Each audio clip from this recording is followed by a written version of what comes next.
क्या सच में मिल चुका है कुंभकर्ण का वह महल जहां वह 6 महीने तक सोता रहता था? क्या वह केवल एक गुफा थी या एक ऐसा ऊर्जा केंद्र जिसे आज का विज्ञान भी पूरी तरह समझ नहीं सकता? क्या आपने कभी सोचा कि कुंभकर्ण जैसे विशालकाय शरीर को सुलाने के लिए कैसा पलंग चाहिए होगा? क्या वह साधारण बिस्तर था या किसी विशेष धातु और संरचना से बना हुआ? और सबसे बड़ा सवाल, क्या उसकी नींद सच में नींद थी या कोई ऐसी अवस्था जिसमें वह ब्रह्मांड की ऊर्जा से जुड़ जाता था? क्या आपको पता है कि रामायण के युद्ध के बाद शूर्पणखा का क्या हुआ था? क्या वह सच में जंगलों में भटकती रही या उसने किसी गुप्त विद्या को जन्म दिया? क्या उसने शुक्राचार्य के साथ मिलकर कोई ऐसा ज्ञान विकसित किया जो आज भी छुपा हुआ है? और क्या आपने कभी सोचा, भगवान शिव का पिनाक धनुष जिसे श्री राम ने तोड़ा था, वह आज कहां है?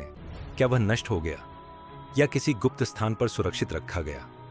और एक और रहस्य, क्या आप जानते हैं रावण का एक ऐसा पुत्र भी था जो स्वयं देवी महामाया का भक्त था, जिसे श्री राम और लक्ष्मण भी नहीं मार पाए थे, बल्कि उसने उन्हें ही बंदी बना लिया था? आखिर कौन था वह? मित्रों, आज हम रामायण के उन रहस्यों को खोलने जा रहे हैं जो शायद आपने पहले कभी नहीं सुने होंगे। लेकिन आगे बढ़ने से पहले, अगर आप भी रामायण को सच मानते हैं तो इस वीडियो को एक लाइक करके कमेंट बॉक्स में जय श्री राम जरूर लिखें। यह केवल कथा नहीं है, यह शक्ति, विज्ञान और चेतना का संगम है। सबसे पहले, कुंभकर्ण, एक ऐसा नाम जिसे सुनते ही एक विशालकाय शरीर आंखों के सामने आ जाता है। लेकिन क्या वह केवल सोने वाला दैत्य था या उसके पीछे छुपा था एक ऐसा रहस्य जो आज भी अनसुलझा है? कुंभकर्ण का शरीर साधारण नहीं था। उसकी ऊंचाई, उसकी हड्डियों की बनावट, उसकी मांसपेशियां, सब कुछ अलग था। कहा जाता है जब वह सांस लेता था तो उसकी आवाज तूफान जैसी सुनाई देती थी। जब वह करवट बदलता था तो धरती हिल जाती थी। अब सोचिए, ऐसे शरीर को सुलाने के लिए कैसा स्थान चाहिए होगा? कुछ प्राचीन कथाओं में वर्णन मिलता है कि लंका में उसके लिए एक विशेष निद्रा कक्ष बनाया गया था। वह कोई साधारण कमरा नहीं था, वह एक विशाल गुफा जैसी संरचना थी जिसकी दीवारें विशेष धातुओं से बनी थीं जो ऊर्जा को नियंत्रित करती थीं। क्या यह संभव है कि वह स्थान केवल सोने के लिए नहीं बल्कि ऊर्जा संतुलन के लिए बनाया गया था? उसका बिस्तर इतना विशाल था कि उस पर सैकड़ों लोग खड़े हो सकते थे। लेकिन सबसे अजीब बात, जब कुंभकर्ण सोता था तो उसके आसपास का वातावरण बदल जाता था। हवा धीमी हो जाती थी, आवाजें दब जाती थीं और पूरा क्षेत्र एक अजीब सन्नाटे में चला जाता था। क्या यह केवल उसकी भारी सांसों का असर था या उसके शरीर से निकलने वाली ऊर्जा? अब सबसे चौंकाने वाली बात, कुंभकर्ण को जगाने के लिए ढोल नगाड़े बजाए जाते थे, गदाओं से पीटा जाता था, यहां तक कि हाथियों को उसके ऊपर चलाया जाता था। लेकिन फिर भी वह तुरंत नहीं जागता था। क्यों? क्या उसकी नींद इतनी गहरी थी या वह किसी और अवस्था में होता था? कुछ विद्वान मानते हैं कि कुंभकर्ण सोता नहीं था बल्कि हाइबरनेशन जैसी अवस्था में चला जाता था, जैसे कुछ जीव महीनों तक ऊर्जा बचाकर रखते हैं। अब सोचिए, अगर यह सच है तो क्या कुंभकर्ण का शरीर एक बायोलॉजिकल मशीन की तरह काम करता था जो ऊर्जा को स्टोर करता था और फिर जागते ही उसे विस्फोट की तरह बाहर निकालता था? अब एक और रहस्य, जब वह जागता था तो उसकी भूख असामान्य हो जाती थी। सैकड़ों जानवर, हजारों भोजन, फिर भी उसका पेट नहीं भरता था। क्या यह केवल उसकी भूख थी या उस ऊर्जा की भरपाई जो उसने नींद में खर्च की थी?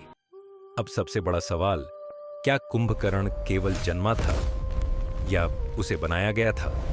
कुछ कथाओं में संकेत मिलता है कि उसका शरीर सामान्य नहीं था, उसमें देव और असुर दोनों के गुण थे। मानो वह एक प्रयोग का परिणाम था। अगर ऐसा है तो क्या उसका महल भी सामान्य नहीं होगा?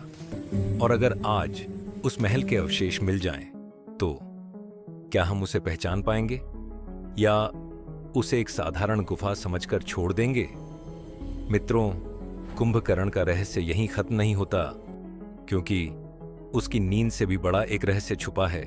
अब जरा सोचिए, अगर कुंभकर्ण की नींद साधारण नहीं थी, अगर उसका महल केवल सोने की जगह नहीं बल्कि एक ऊर्जा केंद्र था, तो क्या उस महल के भीतर कुछ और भी छिपा हो सकता था? क्या आपने कभी सोचा, जब कुंभकर्ण 6 महीने तक सोता था तो उस दौरान उसकी चेतना कहां होती थी? क्या वह पूरी तरह निष्क्रिय हो जाता था, या उसका शरीर सोता था लेकिन उसका मन किसी और स्तर पर सक्रिय रहता था? कुछ प्राचीन मान्यताएं कहती हैं कि कुंभकर्ण की नींद असल में निद्रा ध्यान थी, एक ऐसी अवस्था जहां शरीर स्थिर होता है लेकिन चेतना ब्रह्मांडीय ऊर्जा से जुड़ जाती है। अब सोचिए, अगर ऐसा था तो क्या उसका महल भी इस प्रक्रिया के लिए बनाया गया था? कहा जाता है उस गुफा के अंदर विशेष प्रकार की ध्वनि तरंगें गूंजती थीं, धीमी, गहरी, लगातार, जो उसके मस्तिष्क को एक विशेष अवस्था में बनाए रखती थीं। क्या यह संभव है कि वह स्थान आज के साउंड थेरेपी या फ्रीक्वेंसी कंट्रोल जैसा था? और अगर ऐसा है तो क्या उस गुफा की दीवारें साधारण पत्थर की नहीं थीं? कुछ कथाओं में उल्लेख मिलता है कि वहां ऐसी धातुएं लगी थीं जो ऊर्जा को अवशोषित और संतुलित कर सकती थीं। अब सोचिए, अगर वह तकनीक आज मिल जाए तो क्या हम भी अपने शरीर को महीनों तक ऊर्जा बचाकर रख सकते हैं?